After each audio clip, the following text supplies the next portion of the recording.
या अधिवेशनात लाडकींना 2100 रुपयांची घोषणा करू असं आम्ही सांगितलेलं नाही अशी माहिती अदिती तटकरे यांनी दिली आहे। त्यामुळे यंदा लाडकींना 2100 रुपये मिळण्याची शक्यता मावळली आहे।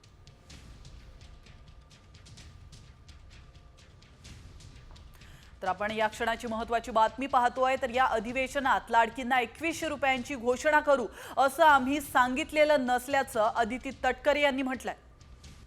कॉमस्कोर नुसार आता isakal.com आहे देशातील नंबर 1 ची मराठी न्यूज वेबसाईट। प्रत्येक अपडेटसाठी isakal.com ला नक्की भेट द्या। येत्या अधिवेशनाच्या कालावधीमध्ये किंवा अर्थसंकल्पामध्ये आपण 2100 घोषित करू अशा पद्धतीचं कुठेही त्या ठिकाणी वक्तव्य हे केलेलं नाही। राज्याची संबंध एखादी योजना ज्या वेळेला आपण जाहीर करत असतो त्यावेळेला ती योजना जाहीर करत असताना इतर 100% देणार ना। जाहीरनामा हा 5 वर्षासाठी असतो। या अर्थसंकल्पामध्ये 2100 करणार अशा पद्धतीचं वक्तव्य हे कुठेही केलेलं नाही। 5 वर्षासाठी हा जाहीरनामा जाहीर केला जातो आणि योग्य पद्धतीने त्या संदर्भातलाही प्रस्ताव विभाग म्हणून ज्या वेळेला शासन असेल, मुख्यमंत्री महोदय, दोन्ही उपमुख्यमंत्री महोदय, मंत्रिमंडळ ज्या वेळेला त्या संदर्भातलं सूचित करेल, निर्णय करेल, त्यावेळेला विभाग म्हणून आम्ही तशा पद्धतीचा प्रस्ताव जो आहे हा शासनासमोर ठेवण्यात येईल। आणि आता सर्वात मोठी राजकीय बातमी। राज्याचे कृषी मंत्री माणिकराव कोकाटे यांना नाशिकच्या सत्र न्यायालयाकडून दिलासा मिळालाय। मंत्री माणिकराव कोकाटेंच्या शिक्षेला कोर्टाने स्थगिती दिली आहे। कोर्टाच्या या निर्णयामुळे आमदारकीवरचं संकट टळलेलं आहे। तर खोटी कागदपत्र देत मुख्यमंत्री कोट्यातून सदनिका लाटल्याचा आरोप हा माणिकराव कोकाटेंवर आहे। त्यासाठी त्यांना 2 वर्षांची जेल आणि 50,000चा दंड देखील ठोठावण्यात आलाय। या शिक्षेमुळे कोकाटेंचं मंत्रिपदच नाही तर आमदारकी देखील धोक्यात आली होती। आता अपीलामध्ये जो आम्ही शिक्षेला स्थगिती मिळावी, कन्व्हिक्शनला स्टे मिळावा म्हणून जो अर्ज दाखल केला होता तो आता मेहरबान कोर्टाने मंजूर केलेला आहे आणि कोकाटे बंधूंची जी शिक्षा आहे त्याला अपील चालेपर्यंत स्टे दिलेला आहे। म्हणजे आता 2 ऑर्डर झालेले आहेत। एक शिक्षेची अंमलबजावणी स्थगित केली होती सुरुवातीला, आता पूर्ण शिक्षा स्थगित केलेली आहे, स्टे केलेला आहे। तर माणिकराव कोकाटेंचं हे प्रकरण नेमकं काय आपण पाहूयात ग्राफिक्सच्या माध्यमातून। 1995 मध्ये उत्पन्नाच्या कागदपत्रांमध्ये फेरफार करून फसवणुकीचं हे प्रकरण आहे। कमी उत्पन्न दाखवून मुख्यमंत्र्यांच्या 10% कोट्यातून त्यांनी घर मिळवलं होतं। तत्कालीन अप्पर जिल्हाधिकाऱ्यांकडून उत्पन्नाबाबत चौकशी करण्यात आली आणि या चौकशीत गैरप्रकार आढळल्यानं 1997 मध्ये कोकाटेंविरोधात गुन्हा दाखल करण्यात आला। कोकाटे त्यांचे भाऊ दोषी असल्याचा नाशिक जिल्हा न्यायालयाने निकाल दिला आणि या निकालाच्या आधारे 2 वर्षांचा कारावास आणि 50,000चा दंड त्यांना ठोठावण्यात आला होता। आणि आता बातमी आहे वाशिमच्या पालकमंत्री पदाबाबतची। मंत्री हसन मुश्रीफांनी वाशिमचं पालकमंत्री पद सोडलंय। वाशिम जिल्हा लांब पडत असल्याचं कारण देत त्यांनी पद सोडलंय। आता दत्ता भरणेंकडे वाशिमचं पालकमंत्री पद दिलं जाण्याची शक्यता आहे। विशेष म्हणजे हसन मुश्रीफ कोल्हापूरच्या पालकमंत्री पदासाठी आग्रही होते, मात्र त्यांना वाशिमचं पालकमंत्री पद दिल्यानं ते नाराज असल्याची चर्चा होती।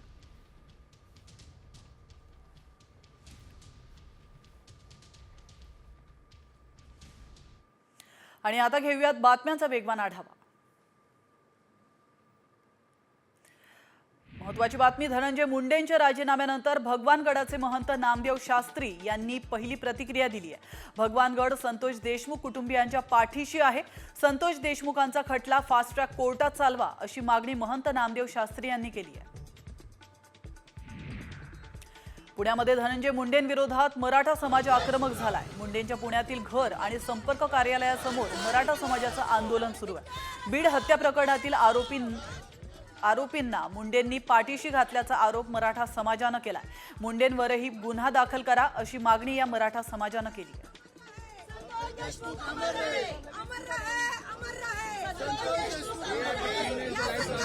धनंजय मुंडेंच्या राजीनाम्यानंतर उपमुख्यमंत्री अजित पवार ॲक्शन मोडवर आलेत. कुठल्याही नेत्यानं आपल्या कार्यकर्त्यावर पूर्णपणे अवलंबून राहू नका, त्यांच्यावर आंधळेपणानं विश्वास ठेवू नका अशा शब्दात कानपिचक्या दिल्यात. धनंजय मुंडेंचा राजीनामा घेऊन भाजपने मित्र पक्षांना सूचक इशाराच दिल्याची चर्चा राजकीय वर्तुळात रंगली आहे. मुंडेंच्या राजीनाम्याची मागणी अजित पवारांनी फेटाळली होती, मात्र दुसरीकडे भाजपकडून मुंडेंना लक्ष्य करण्यात येत होतं. त्यामुळे महायुती सरकारमध्ये भाजपचा अंकुश असेल असंच दिसून येत आहे. देशमुख हत्या प्रकरणात धनंजय मुंडेंना राजीनामा द्यावा लागलाय. मात्र या प्रकरणात मुंडेंना सह आरोपी करा या मागणीसाठी देऊळगाव राजा शहर बंद ठेवण्यात आलंय. देऊळगाव राजा शहरातील मुख्य चौकात नागरिकांनी रास्ता रोको आंदोलन केलं. सर्व आरोपींना फाशी देण्याची मागणी यावेळी करण्यात आली.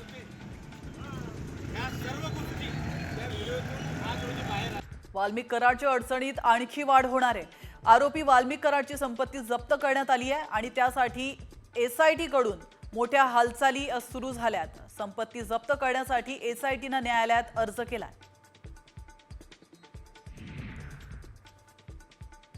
वाल्मिक कराडच्या अडचणी हनुमानच्या शेपटीसारख्या वाढतायत. आरोपी वाल्मिक कराडच्या महागड्या गाड्या SITनं जप्त केल्याची माहिती आहे. कराडची संपत्ती जप्त करण्यासाठी SIT कडून न्यायालयात अर्ज केला होता. आता वाल्मिक कराडच्या श्रीमंतीचा तपशील समोर आलाय. कराडकडे 3 आयफोन होते. संतोष देशमुख हत्या प्रकरणानंतर कराडने या तिन्ही आयफोन मधील डेटा डिलीट केला होता. मात्र SIT पथकानं तंत्रज्ञानाची मदत घेऊन हा डेटा रिकव्हर केला आणि त्यानंतर पोलिसांच्या हाती महत्त्वाची माहिती लागली आहे. संतोष देशमुख हत्या प्रकरणातील मुख्य आरोपी वाल्मिक कराडचा वकील त्याचं वकीलपत्र मागे घेणार असल्याची माहिती सूत्रांनी दिली आहे. अशोक कवडे कराडची केस लढत होते. सुरुवातीला 2 कोटी रुपयांच्या खंडणी प्रकरणी कवडे कराडची बाजू मांडत होते. मात्र आता त्यांनी वकीलपत्र मागे घेतल्याचं समजतंय. वाल्मिक कराडनंतर आता सुदर्शन घुले आणि कृष्णा आंधळेची संपत्ती जप्त करण्यात आली आहे. आंधळेच्या नावावर 5 वाहनं आणि धारूर केजमध्ये असलेली 3 बँक खाती ताब्यात घेण्यात आली आहेत. यामध्ये सरपंच संतोष देशमुखांच्या अपहरणावेळी वापरण्यात आलेली काळ्या रंगाची स्कॉर्पिओ देखील जप्त केली आहे. बीडच्या मस्साजोगचे सरपंच देशमुख यांच्या हत्या प्रकरणातील सर्व नराधम आरोपींना फाशीची शिक्षा देण्याची मागणी करत नागपुरात आंदोलन करण्यात आलंय. शिवसेनेच्या शिवसैनिकांकडून आंदोलन करत फाशीची मागणी करण्यात आली आहे.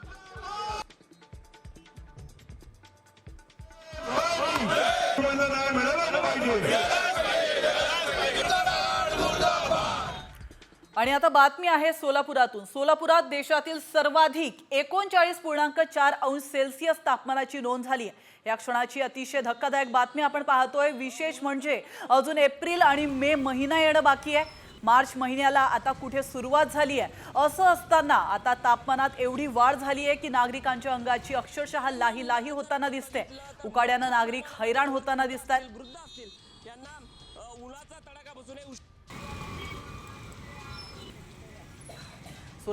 सोलापूरमधून आढावा घेतला आमचे प्रतिनिधी विश्वभूषण लिमये यांनी. पाहूया.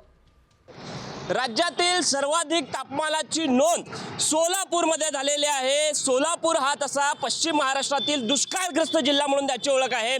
मात्र सोलापूरचा उन्हाचा तडाखा जो आहे तो दिवसेंदिवस वाढत असताना चित्र आपल्याला पाहायला मिळतंय. आपण सध्या बघू शकताय मी उभा आहे सोलापूर शहराच्या अतिशय मधोमध भाग असणाऱ्या 7 रस्ता या ठिकाणी मी सध्या उभा आहे आणि आपण बघू शकताय की या वेळेला दैनंदिन जर आपण बघितलं तर मोठ्या प्रमाणामध्ये वर्दळ जी आहे ती या भागामध्ये असते. मात्र सध्या आपण बघू शकताय की जी गर्दी आहे उन्हाचा तडाखा बसल्या कारणानं तुरळक पद्धतीची गर्दी आपल्याला पाहायला मिळत आहे. खरं तर लहान मुलं असतील वृद्ध असतील यांना उन्हाचा तडाखा बसू नये उष्माघात होऊ नये यासाठी वेगवेगळे उपाय जे आहेत ते केले जात आहेत. दुपारच्या सत्रामध्ये जे खेळ असतील किंवा सामने असतील किंवा दुपारच्या सत्रामध्ये जी सार्वजनिक दुकानं असतील ती बंद ठेवण्यात यावीत.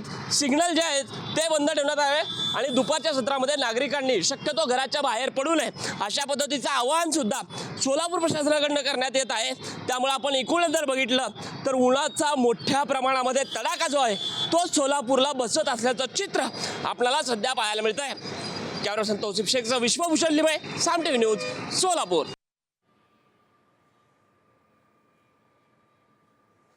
सुद्धा पुण्यासह महाराष्ट्रातील बऱ्याच ठिकाणी तापमान हे सरासरीपेक्षा जास्त होतं आणि येणाऱ्या 2 ते 3 दिवस किंवा येणाऱ्या 5 दिवसांमध्ये 5 किंवा 7 दिवसांचा जर विचार केला तर येणारे 2 दिवस तापमान हे सरासरीपेक्षा कमी किंवा आता जे ट्रेंड चालू आहे त्यापेक्षा 1 ते 2 डिग्री सेल्सिअसने कमी असण्याची शक्यता आहे आणि त्यानंतर परत हळूहळू ते वाढेल अशी शक्यता आहे. आणि आता राज्यामध्ये कुठे किती तापमान आहे आपण पाहूयात ग्राफिक्सच्या माध्यमातून.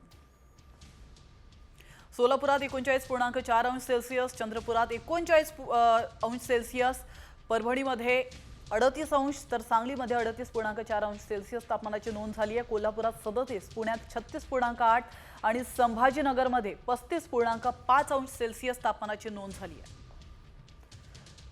तर आपण पाहतोय रत्नागिरीचं तापमान आहे 35.2, नाशिक 35, मुंबईचं तापमान आहे 33.1 अंश सेल्सिअस. आणि आता पुन्हा घेऊयात बातम्यांचा वेगवान आढावा. सपा आमदार अबू आझमी यांचं निलंबन करण्यात आलंय. अर्थसंकल्पीय अधिवेशन संपेपर्यंत त्यांचं निलंबन करण्यात आलंय. विधानसभेत त्यांच्या निलंबनाचा प्रस्ताव मंजूर करण्यात आलाय. औरंगजेबाचं उदात्तीकरण केल्याप्रकरणी ही कारवाई करण्यात आली आहे. विधानसभेत आदित्य ठाकरे आणि गुलाबराव पाटलांमध्ये जोरदार खडाजंगी झाली. मंत्र्यांना खातं कळलं का असा टोला मंत्रिमंडळातील खाते वाटपावरून आदित्य ठाकरे यांनी गुलाबराव पाटलांना लगावला. त्यावर आदित्य ठाकरेंच्या वडिलांना कळलं म्हणून त्यांनी मला मंत्री केलं होतं असं प्रत्युत्तर गुलाबराव पाटलांनी दिलंय. विधानसभेत आमदार रोहित पवार आणि मंत्री गुलाबराव पाटलांमध्ये चांगलीच जुगलबंदी रंगली. आमदार रोहित पवारांचा भूजलमधील नायट्रोजनच्या प्रमाणासंदर्भात प्रश्न समजला नसल्याचं मंत्री गुलाबराव पाटलांनी म्हटलं. रोहित पवार तुम्ही बारामतीचे कृषी तज्ज्ञ आहात असा टोलाही गुलाबराव पाटलांनी लगावला.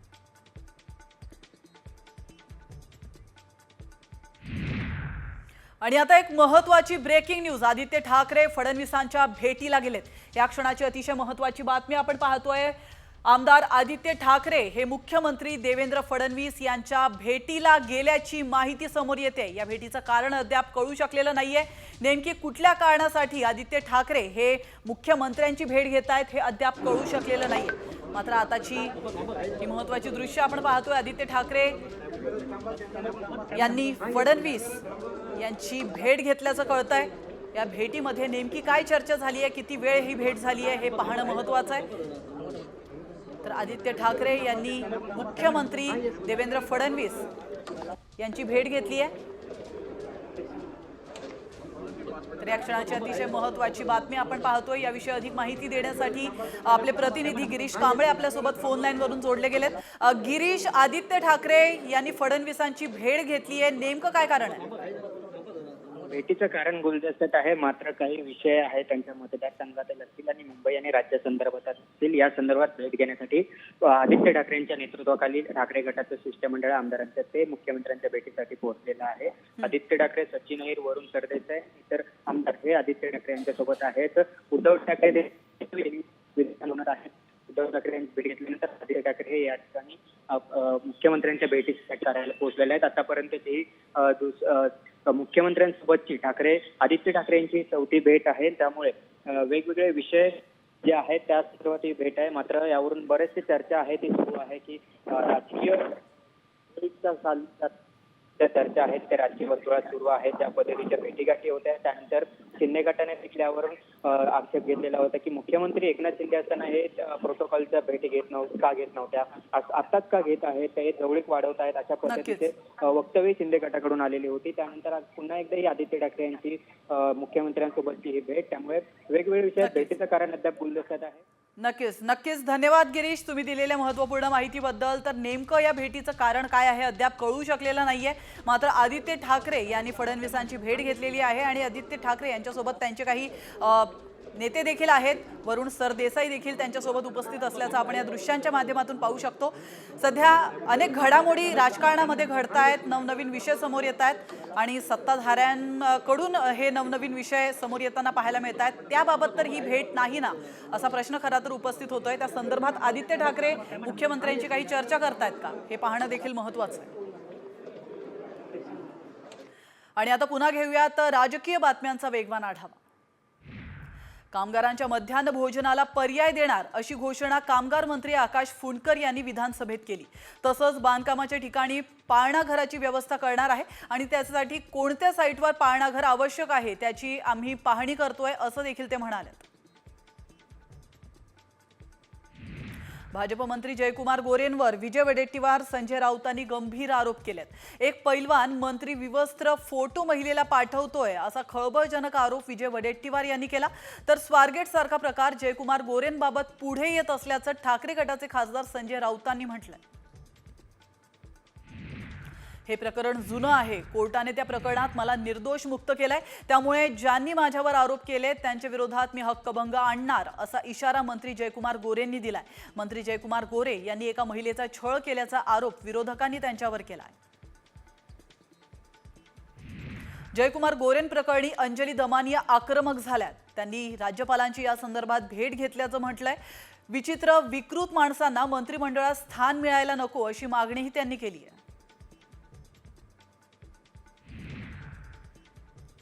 धनंजय मुंडे आणि माणिकराव कोकाटेंपाठोपाठ आता उपमुख्यमंत्री एकनाथ शिंदे अडचणीत येण्याची शक्यता आहे। यवतमाळ जिल्ह्यातील अमृत योजनेअंतर्गत निकृष्ट पाईपलाईन टाकल्या प्रकरणी शिंदेंची अडचण होण्याची शक्यता आहे। हे प्रकरण मुंबई हायकोर्टाच्या नागपूर खंडपीठात दाखल झालंय। विधानसभेच्या विरोधी पक्षनेतेपदाची निवड लांबणीवर पडण्याची शक्यता आहे। विरोधी पक्षनेतेपदासाठी केंद्राच्या तरतुदीनुसार 10% संख्याबळ आवश्यक आहे।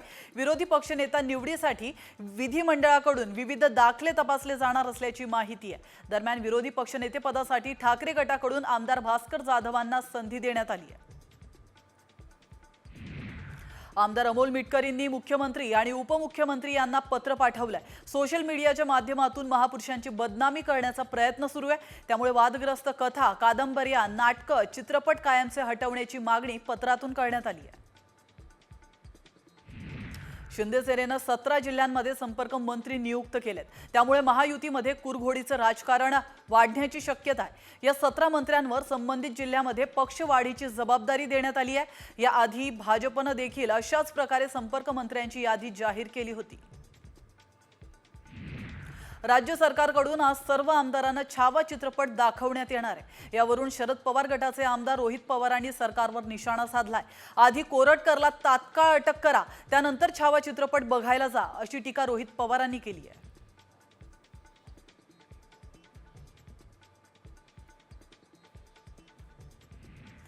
स्वारगेट एसटी स्टँड लैंगिक अत्याचार प्रकरणामध्ये लवकरच विशेष सरकारी वकील दिला जाणार आहे। विशेष सरकारी वकिलांकडून पीडित तरुणीची बाजू मांडली जाणार आहे। राज्य सरकारकडून विशेष सरकारी वकील यांची नियुक्ती करण्यात येईल।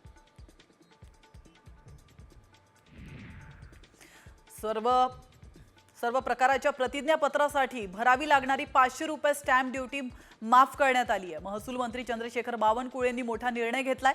आता साध्या अर्जावर तहसील कार्यालयातून प्रमाणपत्र मिळणार आहे। जालन्यातील भोकरदन तालुक्यातल्या अनवा गावामध्ये एका व्यक्तीला लोखंडी रॉडने चटके देऊन अमानुष मारहाण करण्यात आली आहे। लोखंडी रॉड गरम करून चटके देतानाचा व्हिडिओ व्हायरल झालाय।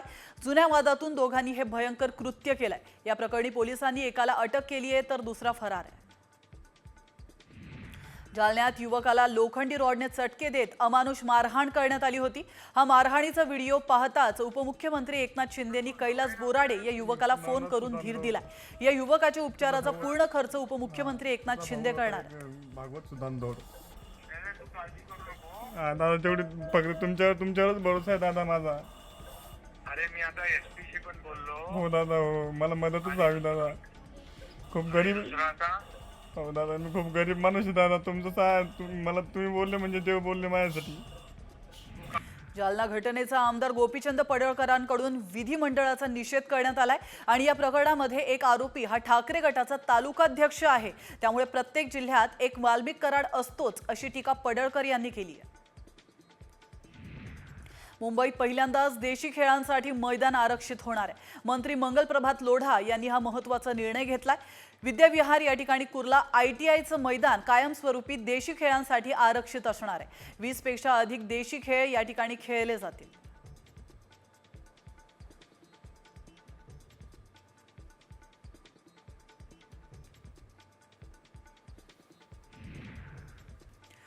आणि आता तुमच्यासाठी अत्यंत महत्त्वाची बातमी आहे. तुम्हाला डायबिटीज झालाय की नाही हे तुम्ही आता आवाजावर ओळखू शकता. कारण असा एक मेसेज व्हायरल होत असून त्यात दावा करण्यात आलाय 25 सेकंद आवाज रेकॉर्ड केल्यानंतर तुम्हाला डायबिटीज आहे का हे कळेल.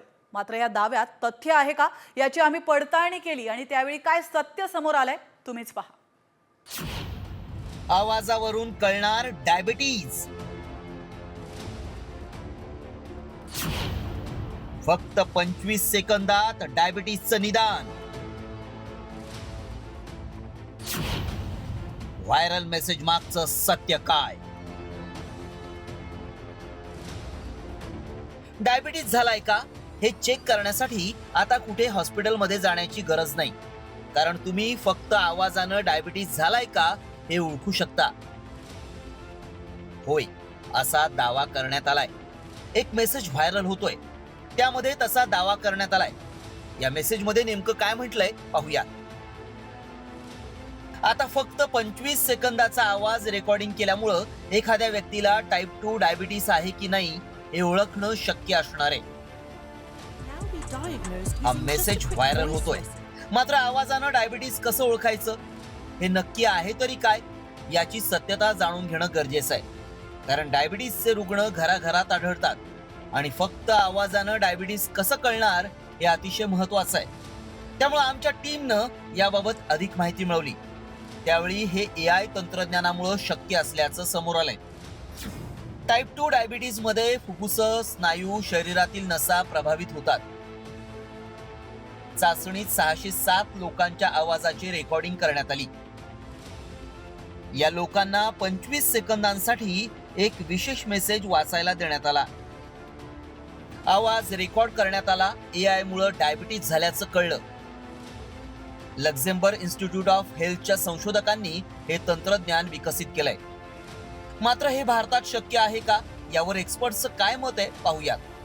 आणि त्यातलाच हा एक प्रकार मला दिसतो की आवाजामधनं तुम्हाला हे कळू शकतं का.